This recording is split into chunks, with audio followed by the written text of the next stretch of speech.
Assalamualaikum warahmatullahi wabarakatuh. Selamat pagi, selamat siang, selamat sore, selamat malam semuanya.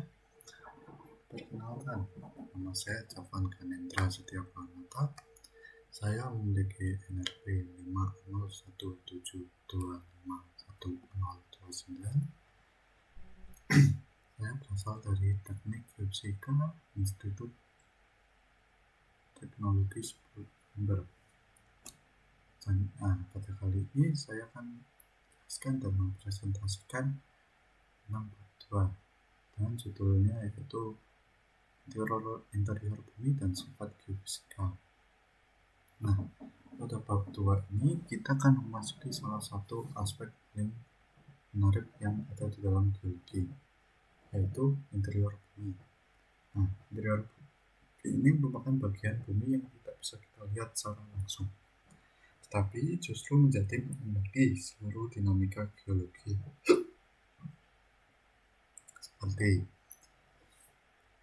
yaitu pertama gerak lempeng tektonik, yang kedua letusan gunung api, yang ketiga terbentuknya gunung, yang keempat gempa bumi, yang kelima aktivitas geotermal, dan yang keenam pembentukan batuan beku dan metamorf. Nah, hal yang perlu dipahami adalah manusia belum pernah masuk ke dalam bumi lebih dari beberapa kilometer. Nah, itu ditunjukkan dengan proses tambang terdalam hanya sedalam 3 km dan penguburan terdalam di Kuala Super Deep Well hanya 12 km dari total radius bumi yang sebesar 6.371 km. Nah, dari contoh tersebut, bukti tersebut dapat dibuktikan bahwa 99,8% isi bumi tidak bisa kita lihat secara langsung. Namun, justru bagian itulah yang menentukan bagaimana permukaan bumi bergerak. Nah, dari situ, para ilmuwan menggunakan bukti tidak langsung berupa yang pertama, gelombang seismik. Ini menjadi sumber pengetahuan terbesar. Yang kedua, pengukuran gravitasi. Tiga, pengukuran medan magnet. Yang keempat, analisa aliran panas bumi. Yang kelima, batuan mantel yang muncul ke permukaan. Keenam, studi meteorit. Gabungan dari berbagai bukti ini memungkinkan kita membuat model 3D interior bumi, menjelaskan lapisan-lapisan dalam bumi, serta memahami proses-proses yang terjadi di dalamnya. Nah, dari situ, bab 2 ini membawa kita menjawab pertanyaan besar. Yang pertama, yaitu bagaimana kita bisa tahu isi bumi tanpa pernah melihatnya. Nah, untuk menjawab pertanyaan itu, kita akan bahas dalam penjelasan panjang pada bab 2 ini. Nah, mengapa interior bumi sulit dipelajari? Bumi adalah planet yang berlapis-lapis, tapi manusia hanya mampu mengakses lapisan terluarnya saja, yaitu kerak. Nah, interior bumi tidak dapat diteliti secara langsung oleh ahli geologi, hanya kerak bumi yang dapat dipelajari secara langsung. Penyebabnya yang pertama, suhu meningkat dengan kedalaman. Di permukaan suhu sekitar 20-30 derajat Celcius. Kedalaman mantel suhu mencapai 1200-3000 derajat Celcius. Sedangkan untuk inti bumi, suhu meningkat menjadi 4000-6000 derajat Celcius. Nah, di situ tidak mungkin manusia atau mesin bertahan pada suhu ini, karena suhu-suhunya benar-benar signifikan. Yang kedua ada tekanan meningkat secara ekstrim. Pada kedalaman 100 km, ribuan kali tekanan atmosfer. Pada batas inti mantel, 1,3 juta kali tekanan atmosfer. Yang ketiga, batuan tidak dapat diakses. Kerak bumi tipis, mantel jauh lebih tebal. Manusia hanya melihat kulit luar bumi, yaitu kerak tadi. Yang keempat, alat bor tidak mampu mencapai kedalaman ekstrim. Tekanan dan suhu merusak alat, maka Maka dari itu, kita memerlukan metode secara tidak langsung. Nah, selanjutnya kita akan membahas sumber informasi interior ini. Ini ada 6 sumber utama.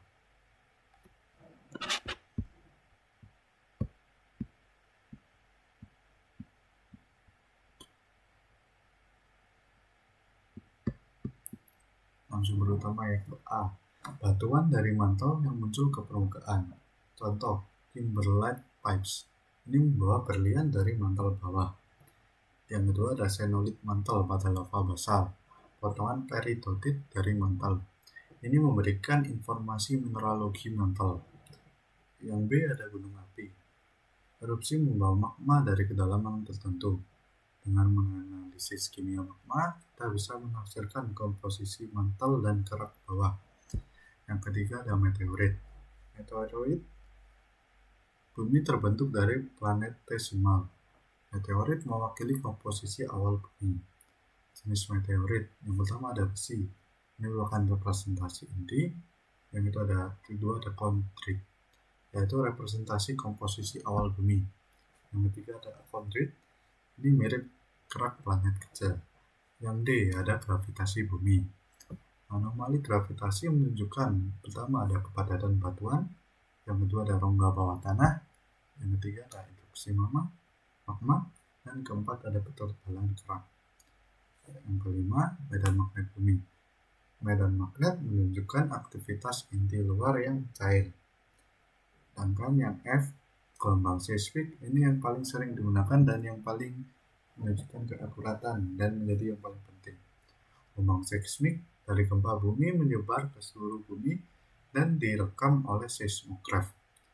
Nah, dari perekaman seismograf tersebut terjadinya perubahan kecepatan yang memberikan informasi struktur internal. Metode ini merupakan cara paling akurat untuk memetakan interior bumi. Nah, dari itu selanjutnya kita akan membahas gelombang seismik. Cara kita melihat ke dalam bumi. Terdapat dua jenis utama gelombang. Yang pertama ada gelombang P atau primer. Ini merupakan gelombang longitudinal merambat di padat cair dan gas. Dan ini merupakan gelombang yang paling cepat. Sedangkan untuk gelombang kedua ada gelombang S, yaitu gelombang sekunder. Ini geraknya secara transversal, tidak merambat melalui cairan, penting untuk menunjukkan inti luar yang cair. Ketika gelombang melewati batuan berbeda, gelombang mengalami pertama terjadinya refleksi, yaitu pantulan kembali. Refraksi itu ketiga ada perubahan kecepatan, yang keempat ada lintasan yang melengkung. Nah, semua fenomena ini jadi data utama untuk memetakan struktur bumi. Nah, contohnya pada gambar ini. Gambar menunjukkan gelombang yang dipancarkan ke bawah. Ini gelombang dipancarkan ke bawah, lalu dipantulkan kembali saat bertemu atas dua medium. Dipantulkan ke sini, ke seismic station. Ini menunjukkan garis refleksi. Dengan garis refleksinya.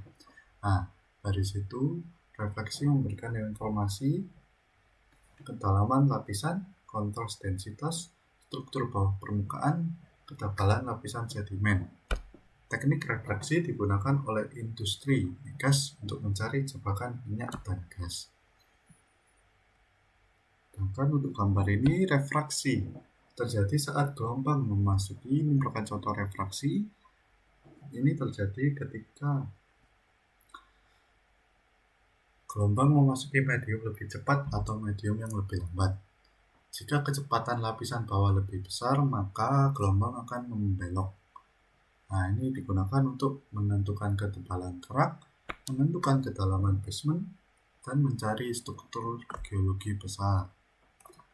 Sedangkan untuk gambar 2.3 ini gelombang refraksi yang kembali ke permukaan. Nah, ini menunjukkan gelombang masuk ke lapisan cepat, berjalan jauh secara horizontal, lalu bocor atau kembali ke permukaan. Gelombang ini yang direkam oleh seismograf. Hasilnya, kita bisa membuat model 2D dan 3D kedalaman crust dan mantel. Sedangkan untuk gambar 2.4 ini merupakan gambar lintasan melengkung gelombang seismik. Karena tekanan yang meningkat dengan kedalaman, maka kecepatan meningkat. Dengan kecepatan yang meningkat, maka gelombang membelok secara bertahap seperti ini. Nah, dari situ menghasilkan bahwa lintasan melengkung, zona bayangan seismik atau shadow zone, ada bukti inti luar cair. Nah, kesimpulan dari pola lintasan, berarti inti luar ini bersifat cair, inti dalam padat, mantel bersifat padat plastis. Selanjutnya kita akan membahas struktur interior bumi dari data seismik. Nah, dari seluruh data, bumi memiliki 3 lapisan kimia dan 5 lapisan mekanik. Nah, pada gambar ini menampilkan yang pertama, adanya keras ini. Kerak ini bersifat tipis dan rapuh. Yang kedua ada mantel. Mantel upper dibagi menjadi 2, upper mantel dan lower mantel. Ini merupakan lapisan yang paling tebal. Tentunya ada inti luar. Inti luar ini bersifat cair. Ada inti dalam yang bersifat padat. Ada batas Moho, pemisah kerak dan mantel. Di sini ini tidak terlihat pada sini dan adanya perubahan kecepatan gelombang seismik. Lapisan ini ditentukan berdasarkan perubahan kecepatan gelombang. Selanjutnya kita akan membahas kerak bumi atau crust. Kerak bumi terdapat kerak samudra. Kerak samudra ini bersifat tipis, kurang lebih 7 km ketebalannya, terus padat, tersusun dari basalt dan gabbro, lebih muda, maksimal sekitar 200 juta tahun umurnya. Selanjutnya ada kerak benua. Kerak benua ini tebal, kurang lebih ketebalannya yaitu 30-70 km, tapi kurang padat. Tersusun granit, sangat tua, lebih dari 4 miliar tahun. Selanjutnya kita membahas mantel bumi. Mantel bumi tersusun dari peridotit, olivin, tambah piroksen. Nah, mantel terbagi menjadi pertama ada mantel atas, zona transisi, mantel bawah. Mantel bersifat padat namun dapat mengalir lambat atau kita bisa sebut dengan viskoelastis.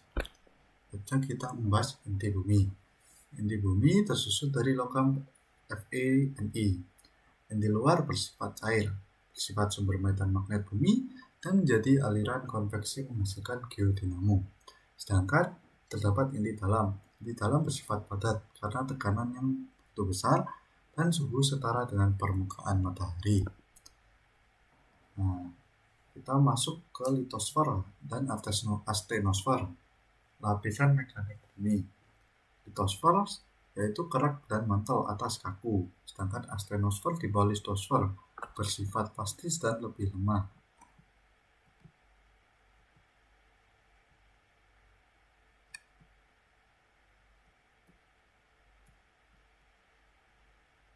Ini gambar zona kecepatan rendah atau LVZ.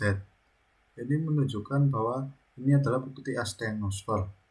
Isi gambarnya yaitu bahwa zona ini di mana gelombang P dan S melambat karena batuan yang mendekati titik leleh. Nah, ini disebut astenosfer. Nah, ini menjadi penting karena ini tempat litosfer bergerak, kunci mekanisme tektonik lempeng, dan menjelaskan mengapa benua dapat bergerak. Ini kita akan membahas batas inti mantel atau coronamental boundary. Nah, ini menjadi bagian, ini dikenal menjadi lapisan D, yaitu D double prime. Nah, pada gambar ini merupakan batas inti mantel dan ULVZ. Nah, gambar menunjukkan perubahan drastis kecepatan seismik. ULVZ merupakan ultra low velocity zone. Mantel bawah dipanaskan inti luar, kemungkinan sebagian mantel meleleh. Maka dari maknanya zona ini adalah dapur magma bagi hotspot. Contohnya seperti di Hawaii Yellowstone. Lapisan ini bersuhu sangat panas, kurang lebih dari 3000 sampai 4000 derajat Celcius. Artinya kita masuk ke gravitasi bumi dan anomali gravitasi. Gravitasi bumi tidak sama di seluruh tempat, dipengaruhi oleh kerapatan batuan, topografi, struktur bawah tanah, ketebalan kerak. Anomali gravitasi positif, maka batuan padat atau ultra basik, intrusi magma. Sedangkan jika negatif, cekungan sedimen, rongga kars, kerak lebih tebal. Nah, metode ini digunakan untuk mencari gua batu kapur, cekungan minyak, dan struktur sesar. Selanjutnya kita masuk ke medan magnet bumi dan pembalikan kutub. Inti luar cair bergerak, maka menghasilkan geodinamo. Nah, dari geodinamo menciptakan medan magnet bumi. Medan magnet dapat menciptakan melindungi bumi dari matahari. Ini matahari. Merekam arah magnet bumi dalam batuan beku, mengalami pembalikan berkala, north menjadi south. Nah, pembalikan magnet ini tidak terbukti menyebabkan kemunahan massal. Selanjutnya kita membahas panas bumi dan konveksi mantel. Panas bumi berasal dari peluruhan radioaktif. Sisa panas pembentukan bumi, panas gesekan antar lempeng. Nah, panas naik, mantel mengalir. Litosfer bergerak, tektonik lempeng terjadi. Konveksi mantel adalah mantel paling utama kita. Nah, bab 2 ini memberikan kita pemahaman sangat penting tentang bagaimana para ilmuwan mengetahui interior bumi tanpa melihatnya.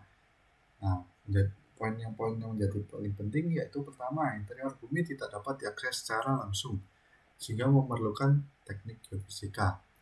Yang kedua, gelombang seismik merupakan alat paling kuat untuk mematakan struktur bawah bumi. Yang ketiga, bumi terdiri dari 3 lapisan kimia, yaitu kerak, mantel, inti, dan 5 lapisan mekanik, yaitu litosfer, astenosfer, mesosfer, di luar, dan inti dalam. Astenosfer adalah lapisan paling penting untuk pergerakan lempeng. Batas inti mantel adalah zona paling panas dan dinamis. Gravitasi dan magnetik membantu mendeteksi struktur geologi, mineral, dan ketidakteraturan bumi. Konveksi mantel adalah mesin utama dinamika bumi, jadi dasar teori tektonik lempeng. Nah, dengan pemahaman lengkap bab 2, kita dapat memahami dinamika bumi secara menyeluruh, yang akan sangat penting ketika kita memasuki bab 3 dan 4 mengenai mineral, batuan, dan tektonik lempeng. Nah, terima kasih telah mendengarkan dan presentasi dan penjelasan dari saya. Mohon maaf apabila masih ada kekurangan dalam penjelasan dan ada salah kata. Semoga apa yang saya sampaikan ini dapat berguna bagi kita semua. Sekian dari saya. Wassalamualaikum warahmatullahi wabarakatuh.